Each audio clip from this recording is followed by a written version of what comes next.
Welcome back to Cafe Racer Garage. I am Dan, giving you the skills and inspiration that you need to build a motorcycle that you can be proud of. If you want to build an exhaust for your motorcycle and you want to play around with a few ideas, the easiest way to do it is to use PVC pipe.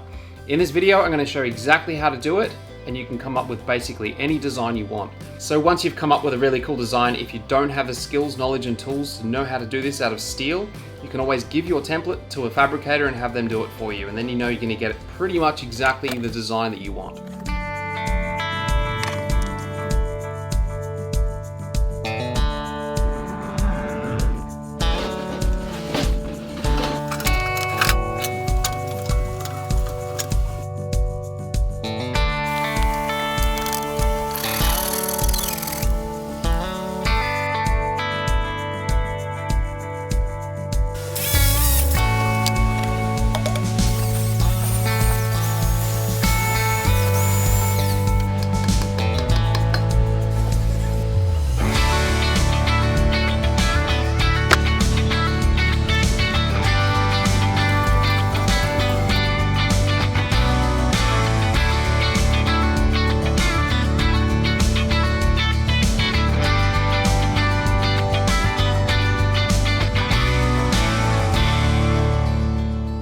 To avoid as much kinking as possible, just make sure you fill the sand all the way to the brim and then compact it down and then top it up if you need to at the end.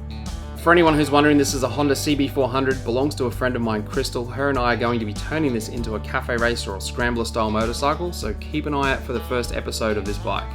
I'm using some 2.4 steel welding filler rod here just to get the shape that I want and then transfer that onto the timber.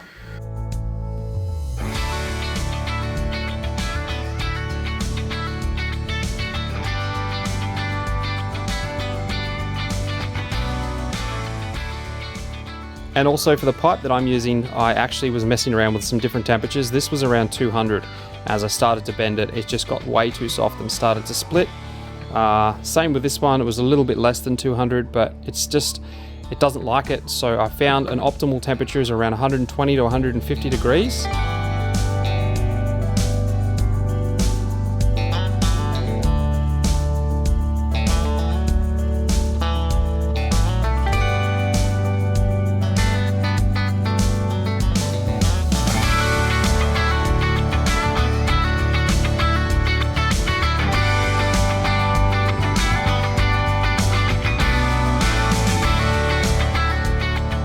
Compressed air works quite well to spot cool it, just in case you want to keep certain areas in one position and leave the other ones still flexible.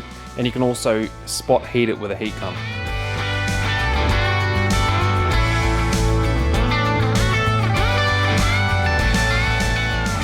A few quick valuable lessons I've learned through the process of doing this is the first one, leave it on the bike or leave it in position as long as possible until you find that it's cooled down enough, then you can dump the sand. Don't dump the sand beforehand, otherwise you run the risk of it getting collapsed where the curve is or even wrinkles.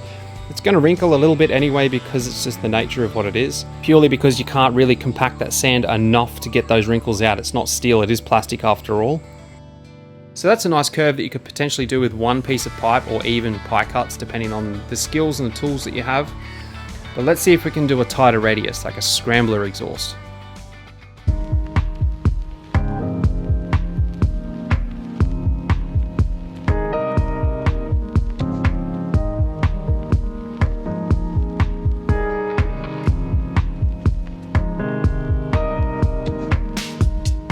I found rather than just pulling it around an object, if you stretch it and pull it at the same time, it seems to bend a lot better. If you're wanting to join two pieces together like this, rather than using the big external joiners that you can buy from the store, you can make your own internal joiners just with a piece of pipe. The same diameter pipe is what you're using, just slice a section out of it and it will actually go on the inside perfectly like that and become a bit of a spring so it sort of stays in place. Just like that. And if you want it to be a little bit more secure, you could always throw some tape on it.